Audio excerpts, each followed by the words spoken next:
Arsenal Football Club sit top of the Premier League. They respond to victories of Tottenham and Manchester City with a brilliant, a dominant, a message sending, emphatic performance against Brentford. Just over a month ago, I spoke of my fear of Arsenal. And of course, this isn't a phobia. This isn't, "Oh, I'm scared of spiders. I'm scared of heights." This is me just talking as a football fan about another football club on the rise. Not only do I stand by this statement of being fearful of Arsenal, it is catching on. You are seeing rivals now start to turn their head and to really take notice. There are people coming out with Arsenal have got a super team, 3-0 Arsenal, game over. They are here for real this season. These are the same people that, if you go back 4 weeks ago, laughed in the faces of Arsenal fans that said we've turned a corner, that ridiculed me for suggesting that Arsenal Football Club had improved. And we've seen over the course of this season, and the league table is the barometer for this, that this is a different Arsenal team to the ones that we have seen in other seasons, in other years gone by. This time last year, Arsenal was sitting 11th in the league, 10 points only on the table, dropping points in 4 of their 7 games, including 3 back-to-back defeats. If you go back to the season of 2020-21, they were on 12 points at this stage of the season, also with 3 defeats at that point. The difference this campaign is palpable. It's massive. They are 8 points better off than last season. They've scored 17 goals compared to 9 last year. They're conceding less goals, and they sit top of the table. Sorry, a correction. Sorry, they'd only scored 5 goals at this stage last year. They're on 17 this year. 12 more goals they've scored. There's controlling games. There is the ability to bounce back, whether it's conceding goals. Go back to the Leicester game. Conceded, instantly went up the other end and scored. Against Manchester United, they conceded. They went and scored. They made some mistakes in that game. But this is where you really see growth in a team. The improvement, a week or so later against Brentford, is huge. They didn't panic. They came out and they played their game again. And that is the real difference between this Arsenal team and the one we have seen in years gone by.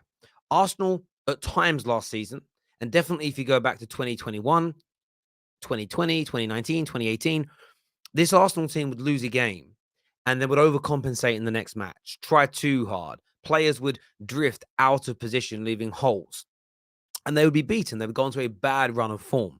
This is a match that I believe Brentford came into licking their lips at. Their fans fancied it. The players thought, okay, they've lost the game. Let's really see what Arsenal are made of. And inside the opening 10 minutes, Arsenal punished them to epic proportions. What we have seen so far in his opening 7 league games and in the Europa League match is a team growing and growing quickly. A team that have been the best in the Premier League so far this season. Arsenal have been the best team in the Premier League so far, in my opinion, not by a country mile. Of course, Man City are just behind them, but I think it's wrong. City have scored more goals, 6 more goals than them. They've conceded about the same amount. But Arsenal have only got 1 defeat. They've only dropped points in 1 game, and they sit top of that league. Now, I believe City will overtake them. I believe City will win the league this year. But this Arsenal team is real. This Arsenal team doesn't stop being real if they lose a game. This Arsenal team doesn't stop being real if they lose a big match, if they go out of a cup competition, because that happens to the very great, that has happened to the greatest teams of all time. We know that fans are going to get hyperbolic when they lose. We know that people are going to throw the baby out with the bathwater. But I'm remaining resolute on this. This Arsenal team is serious. Now, in terms of me, I've got my good friend here, Expressions, calling me out, saying that I need a Man United and Arsenal half and half scarf. I thought Carnival was over. The twerking is mad. And of course, he's only joking. Some of the responses to this aren't joking. People are very angry that I'm backing Arsenal. And I'm not backing Arsenal because I want them to do well. I had someone tweet me today and say, you must want to be wrong, though. And as a Man United fan, of course, I want to be wrong about Arsenal.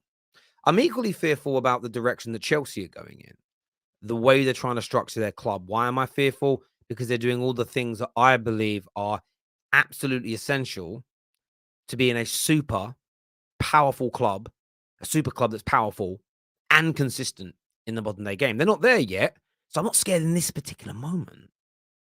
But I'm fearful of what they're going to become.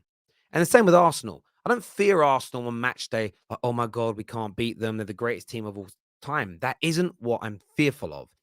Where the fear stems from is the fact that I believe this Arsenal team is on its way to becoming title challengers. They're going to be title challengers before my team, and I'm fearful of that. Spurs fans should be fearful, and Expressions is, and I know he is.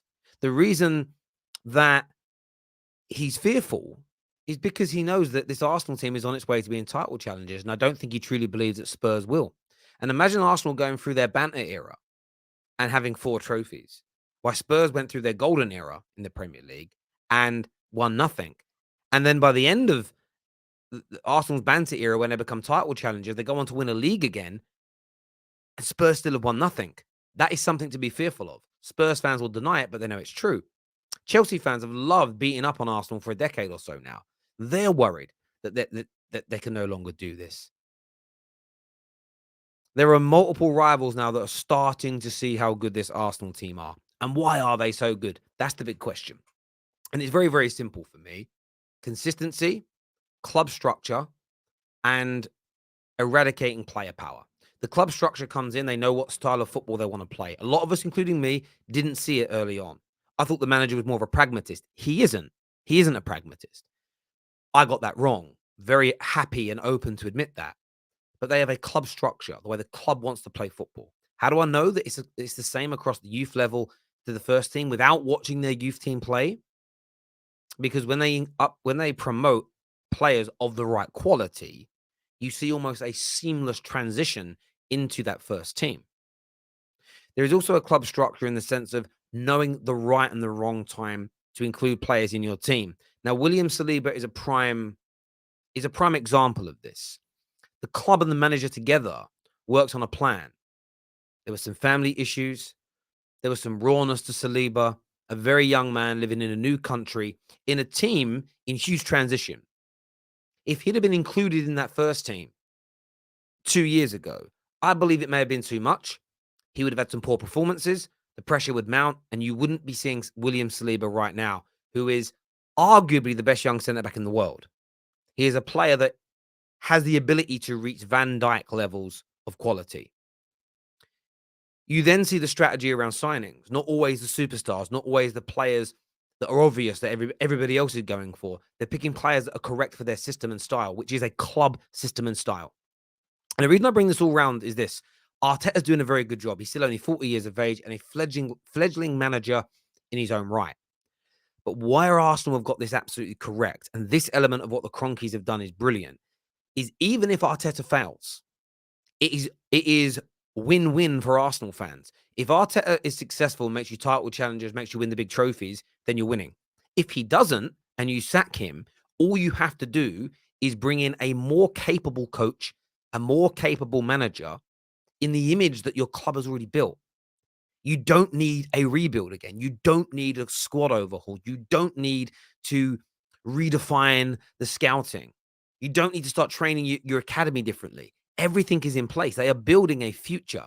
And that is why I'm fearful of Arsenal, because just like Chelsea, they are building something that goes beyond their current manager, beyond their current squad. They are looking for continuity.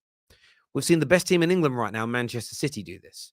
And people will think they're only this good because of Pep. Pep is a huge reason as to why they play so well right now. But this has been a project since 2009 that Man City have worked on. They made mistakes early on. Each time they've brought in a new manager, I suppose there's some debate between Mancini and Pellegrini, but they've looked to become better as a team. They have become better as a team, more consistent, more attractive. And they ended up with the best manager in the world running their club. But they could never have gone to Pep straight away. Pep could never have come in 2009 and in his first 5, 6 years had the success that he's had now because the structure would not have been built. Of course, they've taken lots from Guardiola and learned from him and taken his experiences at Bayern Munich and Barca and implemented things. That's always going to happen. But the club plan remains. So, to explain my stance on why I'm fearful of Arsenal is very, very clear and simple. One, they're playing brilliant football right now. They're young, they're an up and coming squad. They've still got a gear or two to go. They will spend more money on this squad and they will get better and better on the pitch. But beyond this exact squad, this individual manager, Arsenal appear to be building something that is sustainable, that is modern, contemporary, and in the mold of other clubs, both in England and across Europe, who consistently yield success.